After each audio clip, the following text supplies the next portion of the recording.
Welcome to the next chapter with Jen Bryan. Today, I am so fortunate to be joined by Emily Colligan in Canada. Hi, Emily. How are you doing?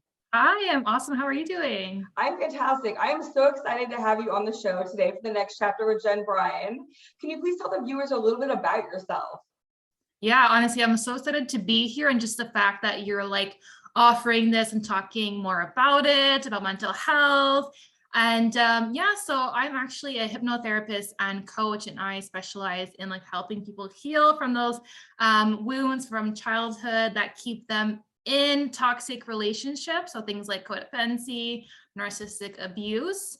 And just to give a brief overview of what got me into it, because this is my life purpose, my life passion. I'm so just this is part of my heart when I talk about these things. And I suffered from CPTSD, and I could not function for years and years. And I was just trying to figure out am I broken? What's wrong with me? Because when you don't have the right guidance or know what you're really going through, you automatically think that there is something inherently wrong with you. And I was just trying to find so many different approaches that would have worked. And I didn't know at the time that I was stuck in symptom management.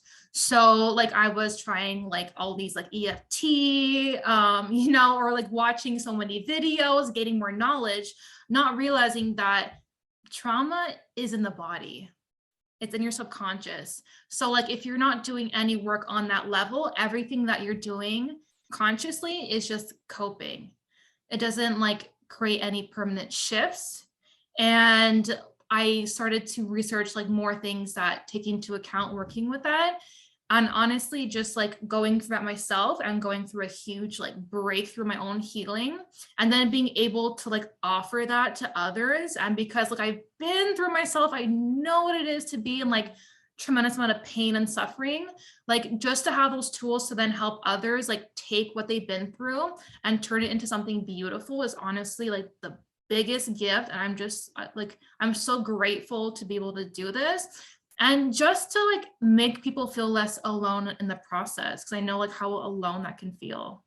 Absolutely. And as a fellow complex PTSD survivor here, I understand how important it is to bring awareness and advocacy to mental health and destigmatizing it, because so many people think they're inherently flawed if they're suffering with the effects of anxiety and depression after a diagnosis of complex PTSD.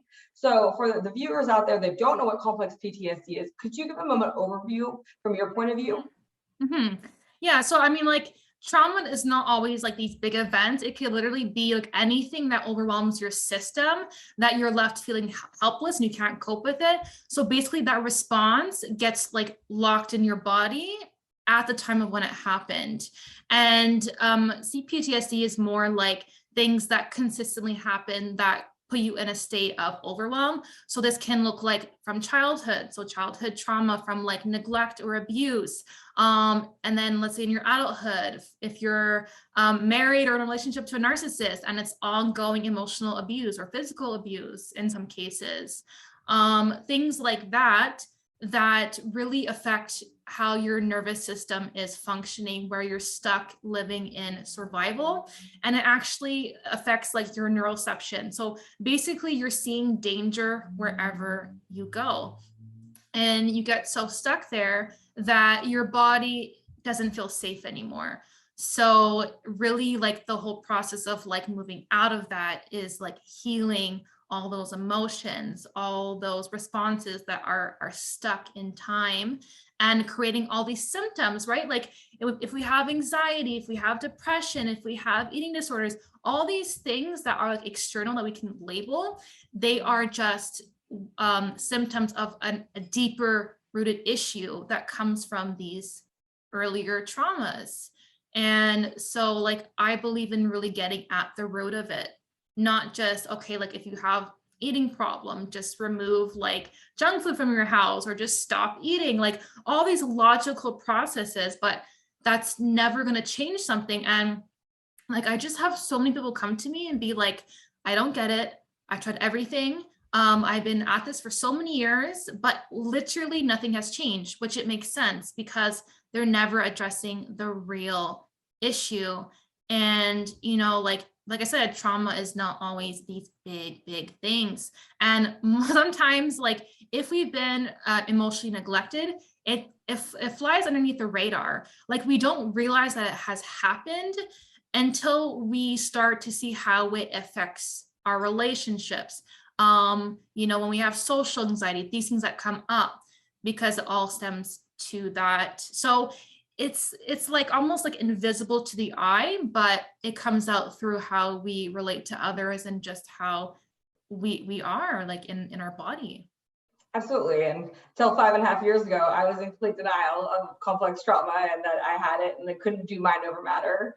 And I spoke at the Capitol 3 years ago at Mental Health Matters Day as someone that was in the media and had all these degrees and could no longer function because I was so debilitated at that point by the depression, anxiety, and the complex PTSD, because it was such a cumulative effect. It wasn't just one thing, it was so many things. And at some point when you have complex PTSD, you can't deny it anymore. Like the trauma of like the series of things, whether it's the relationship with your parents or siblings or whatever it is, it does typically start in childhood. And then typically you mirror those behaviors into adulthood when you haven't figured out how to heal that trauma or deal with it. Would you agree? Yeah, definitely. And like, yeah, and it gets repressed where like it won't affect you. And maybe like, you know, then things come into your life that trigger it, and then it comes to the surface.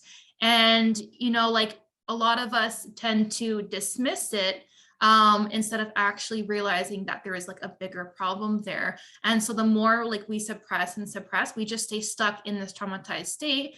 And a lot of the times we don't know it, we don't know any better, we don't know what we're going through. So, and because like if you tell someone about that, they might, you know, judge you or say like you're crazy or all these things depending on like what they know about it. So it's like we stay in silence, and even though like we're really hurting, which is such a sad thing. Like imagine like you're in pain and like you can't share it with anybody because they're going to judge you, and at the same time like you feel shame because you're carrying on to this and you don't even know like why you're feeling that way. So it's a lot to navigate. So I think just like, you know, I think just like people having the courage to reach out is like already a huge step in their process.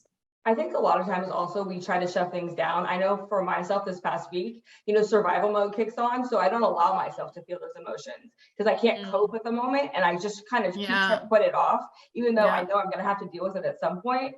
And part of the journey of trying to heal yourself is being able to do it in the moment and allowing yourself to feel however you feel. And it's scary and it's overwhelming to so many people because it's so much pain and you don't know how to process that. And I think for a lot of people, when we talk about an epidemic of drug use and alcoholism and like, you know, trauma is a gateway drug to being able to eating disorders, to body dysmorphia, to drugs, alcohol, any sort of substances you put into your body because you cannot deal or try to take out of your body. It stems from childhood trauma typically. I found in my research. I don't know if you have a different opinion about that, but I would love to hear what you think. Yeah, no, a lot of the origins are from childhood trauma. And like I mentioned before, like a lot of like the emotional neglect you can't see, right? It's like invisible to the eye, but then it manifests in these ways. And I think like, yeah, like you said, a lot of like that drug use, you know, being an alcoholic, it's to regulate all those strong emotions that we feel like we can't cope with that come from childhood. So when that trigger comes up, we're reliving that same experience because it hasn't been processed and completed yet. And I think like a huge step to like healing is learning those tools to work through it and to regulate it, because trauma happens because there's too much too soon. So I hear a lot of people say, oh, just feel all your feelings at once. But no, because then that puts you into more overwhelm. And so you get stuck in it versus processing it. So like, I think it's about like building your window of tolerance, like what you can handle, but building it slowly and like allowing yourself to feel at a capacity where you can actually integrate it instead of like going into that fight or flight or shutdown state. So like I think like when you are more trauma informed and you understand that, you can better support someone in their emotions to, like moving past it. But I feel like a lot of therapists are not like enough trauma informed, like in what they learn in school. And so they don't know how to like explain that to clients or really help them to get more safe in their bodies. And part of healing from trauma is learning to say no and set boundaries and limits, which is like, that feeling of selfishness, because you feel worthless at that point. When you're dealing with trauma, when it's been happening for such a long time, people typically blame themselves and think it's their fault that they feel that way and they can't control it. Oh yeah. And like, we read all these books and they give us all these like amazing strategies to logically apply. But the thing is, like, we're not driven by our thoughts. We're driven by our nervous system. And if our nervous system links boundaries with unsafety, it's automatically out of our awareness going to react and put us into that trauma response that we learned to cope, right? So either we shut down, we appease them, maybe we like fight back. And so we can't just fight our physiology. We have to actually find ways to heal those responses and then update those beliefs that we've taken from that experience. Like, let's say in childhood, like you're always like punished or shamed for saying no, then you link abandonment with boundaries. And that's what's showing up in that moment when you're trying to set a boundary. So of course, like if it's going to lead to abandonment and, then all those feelings come up once again and you shut down or you don't set the boundary, but it's not happening at a logical capacity where you can override it. And it's not your fault. So, like, and it can also give people more shame because people are like, oh, we'll just say no. Oh, well, okay, well, I can't. Yeah, that goes back to the attachment issues, which I like love how you talk about those, because how we learn how to cope in our childhood and when our parents are modeling that for us, when we feel like we're going to be abandoned, our emotional needs or neglected or told like, in my case, I was told emotions a sign of weakness.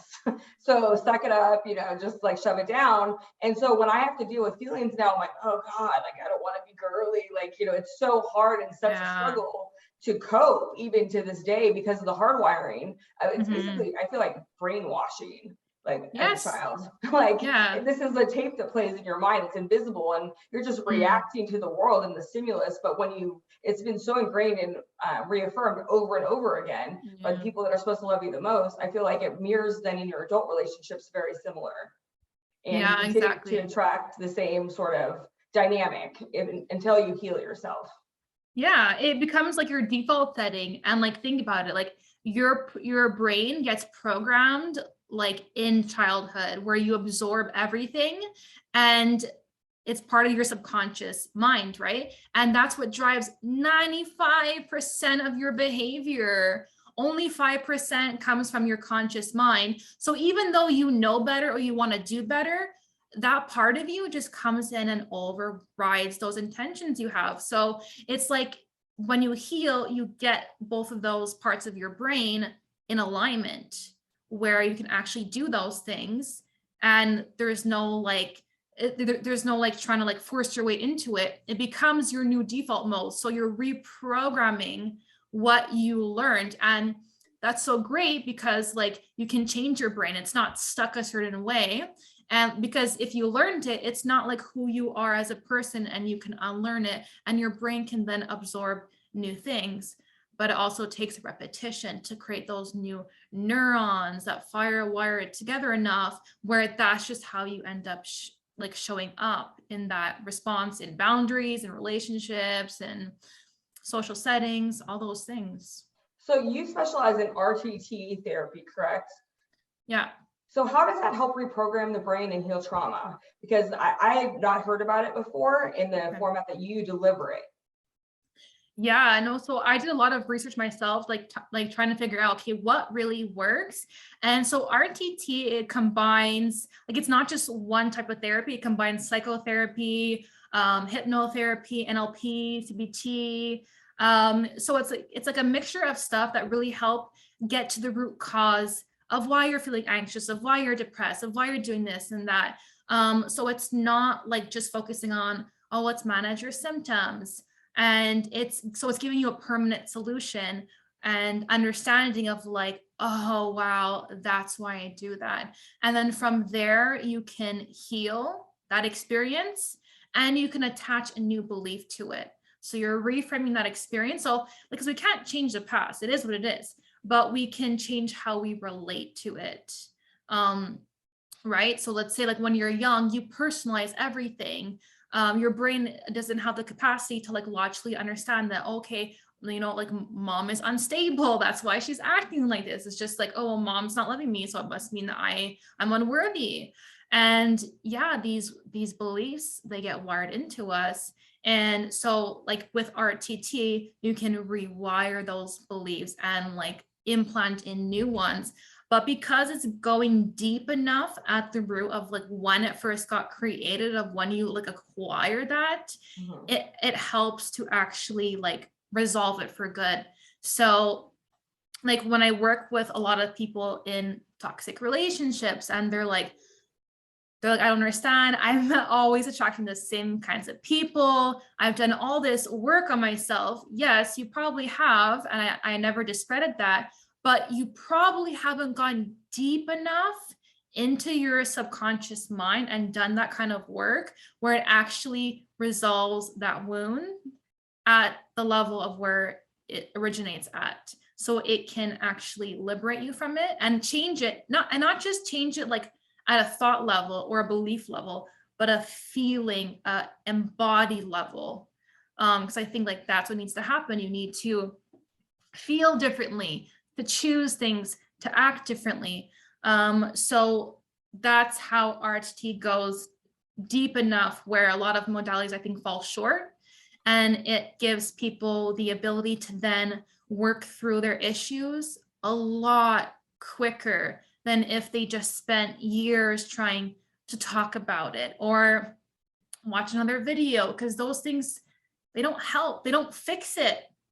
They just give you more knowledge, which knowledge is great and it's part of the puzzle, definitely. But that alone will never fix it. So you'll be stuck for years and years because it needs to happen at that subconscious level. So that's why I love doing this work, because I see people like literally transform in front of my eyes. And I'm just like, wow. And we really like, sometimes they're so surprised, like, that's why, like from that experience, like you're kind of shocked because yes, like from your adult self, you're like, that's not a big deal. But to your child self, that traumatized everything in your body.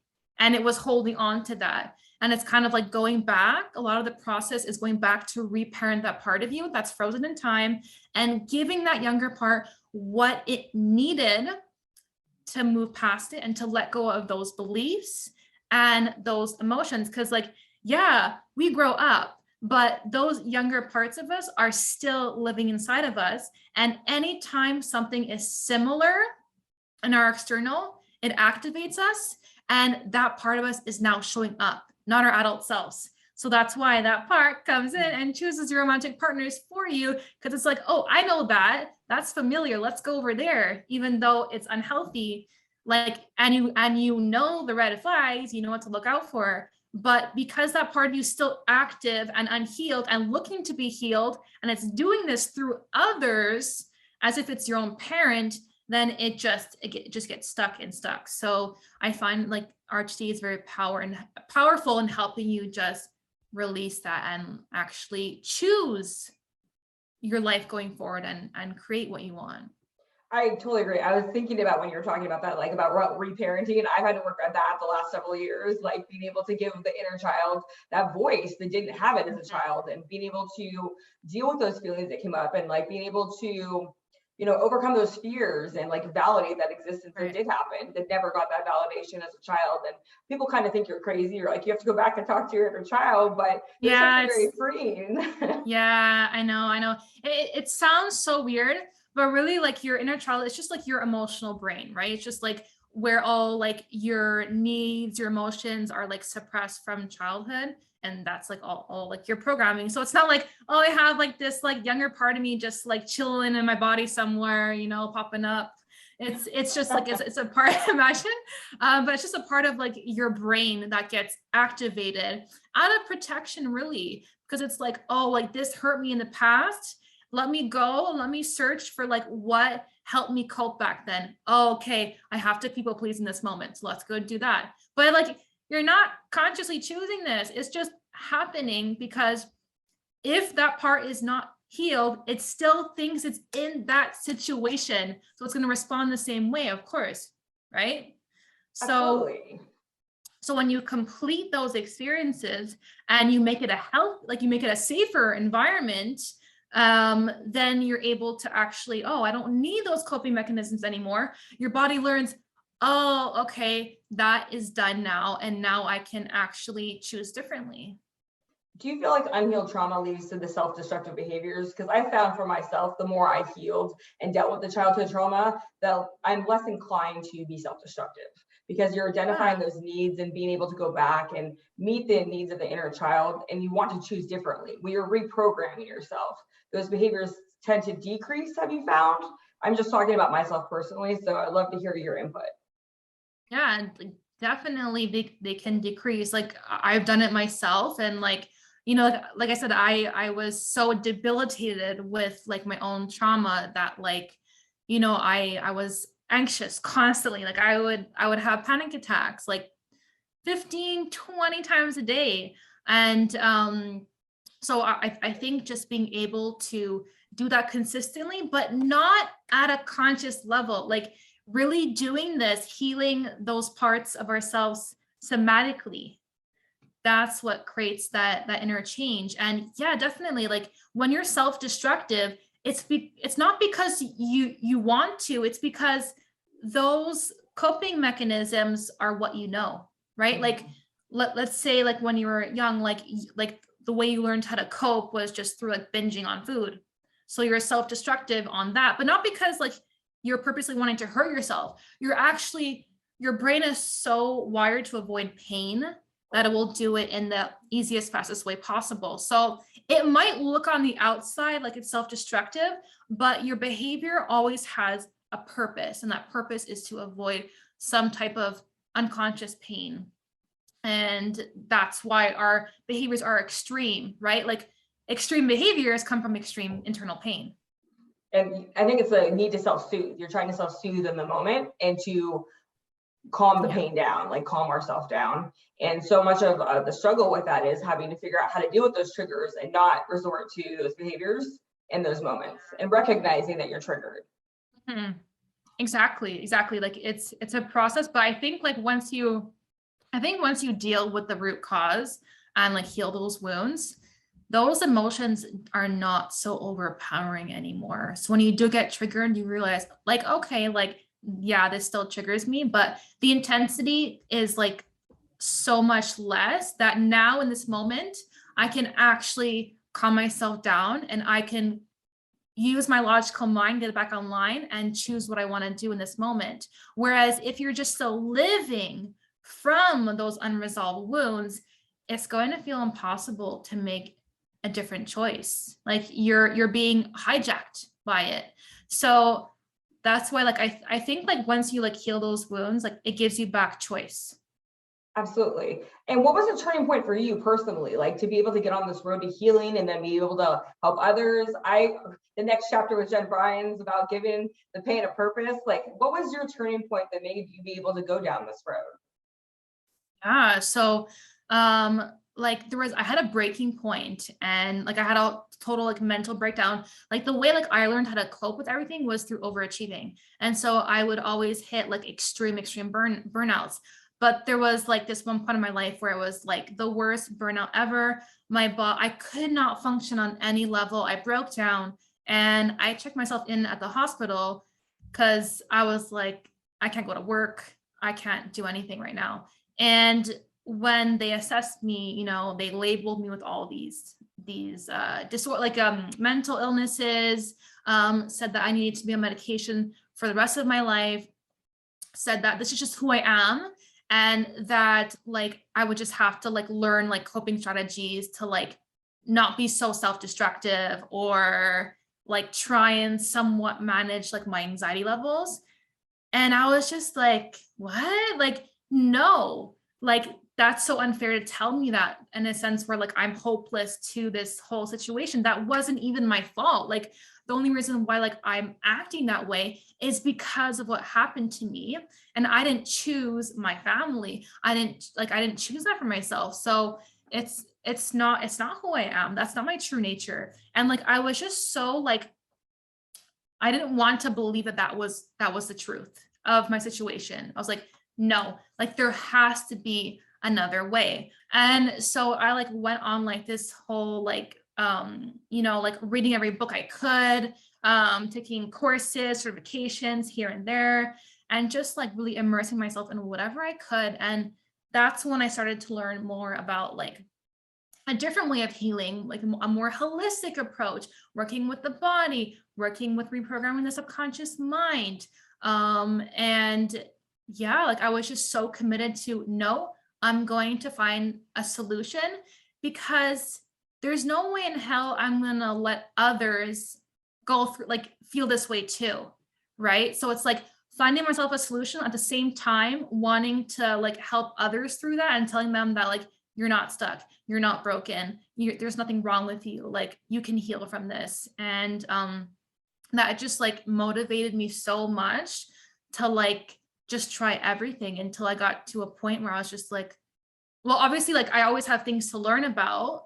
I don't know everything here, like, but I know enough to help myself and others included to move past their trauma, which like, yeah, I just think that like giving people that option and also that hope to be like, no, like you don't have to stay that way. Like you don't have to depend on medication.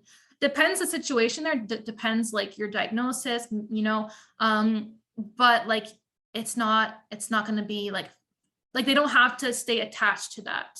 They can use those experiences, they can grow from them, and they can create like the best life like possible. Like I use all that pain to now have this business, helping others, doing what I love. So it goes to show that it is possible. And I know so many people have also done that for themselves. Absolutely. That's so amazing. I mean, like for me, doing the next chapter of Jen Bryan is about being able to give people that voice and hope, because so many people have lost hope, especially during the pandemic, the last 2 years. They feel so isolated and disconnected from Yeah. everyone. And like people like yourself that give people hope and inspire them. Like I feel like the world needs more of that. And it's so amazing that you're able to help clients around the world with your platform. So even if you're not local, you can still be able to contact you, to reach out to you, get help and support. That's just so amazing. I'm so excited. So what comes next for you? What does your next chapter look like? Yeah, I mean, like, I'm just thinking of doing, because I know I can't work with everyone one-on-one, because sometimes people don't have like the financial resources for it because they're like stuck in certain situations, especially people who are codependent, so they don't have that financial security in some situations. So I want to work towards like building like a course, like some resources, that help them work more on that somatic level, so they can get more like relief from their pain, have those tools that they need for emotions, for boundary setting, all those things that like I know help so much. And like putting it into a course where someone like has enough where they can start to self-heal.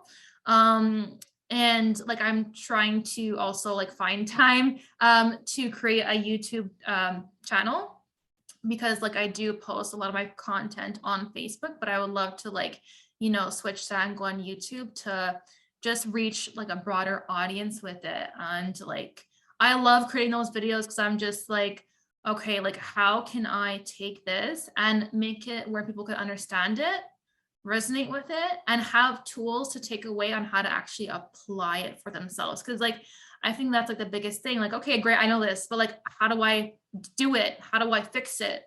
How does that look like? So like I'm just like really passionate about like just giving people the tools they need to start to heal, to thrive in their lives. I love that so much. Like, I love your videos personally. I've watched several of them and I get so much out of them. Even to this day, like, if I'm having a bad day, I'll scroll through and look at them. Like, they're so motivational, so helpful. Like, for people that are afraid, like, like the idea of going to some sort of treatment or getting help and support, I think that you have so much great content that really breaks it down and makes it so much easier to be able to access that information. If people want to learn more about you and what you have to offer in your program, where can they find you? Yeah, no, thank you for that. I really appreciate that, by the way. And like, I want people to, like, even if they can't work with me, they can still like take away something from my videos. So that's like my main like purpose behind it. And so yeah, like I'm on Facebook. That's where I'm most active. That's where I post like all my content, all the education, all like the tips and tools. So my name on Facebook is Emily Colligan on my personal page. And like I'm on Instagram, not as much, but it's Emily C Therapy. And like I said, I'm working towards building that YouTube channel. So I'll be on there shortly within the next like month or two, now since I have more free time. And yeah, so it's mostly just going on Facebook, and like, can always like reach out, connect me on there. Like, like even just like I love answering questions, and if someone, is like really struggling, like they can always just reach out to me, even if it's not to work with me, even if it's just for like something to help them get through a moment. Like I'm there for that. I genuinely care, and I just don't want to see so many people suffering. And it's like, I know I can't like take it all away, and I can't like get them to make that step to investing in themselves, but like I just try and like do as much as I can. Well, I think that's so amazing. You have a website as well, correct? That people can reach out to you. Can you tell us where we can find you online? Yeah, so it's just my name. So it's emilycolligan.com. And then on there, like I list like more in depth on like the therapy that I use, the programs, like, because I don't usually work, I don't give like one-off sessions. I provide like a whole customized program, because like it's a journey when you're healing. So I like want to make sure that they have the support, the guidance the whole way through. So you can see like the main program that I offer, which I call it Road to Self-Love, because I think that's really what it's about. It's like healing from like, those childhood wounds that made you not feel good enough, not feel worthy. And you're now attracting, toxic relationships, narcissists because of that. So by internally shifting that, it will like really just help to get you back in. Like, I don't think people really know what it is to truly love themselves. I think they might think they love themselves, but when you embody it, it's like it changes everything. Like you're able to just like easily set boundaries, be like, nope, goodbye to anybody who's just wrong for you. And like it's so empowering. And like I think helping people get there is like, honestly, if I can like help more people get there, it's a gift, because they take back their birthright of like being worthy, of loving themselves, of feeling good enough. So it's like, I'm not giving them anything that they don't already have. It's already there. It's just been buried. Yeah, I totally agree with you 100%. And I'm so, so thankful that you came on here today with me, Emily. It has been such a pleasure. Thank you so much for being on the next chapter with Jen Bryan. And you have to tune in next week to see what we have in store for you next.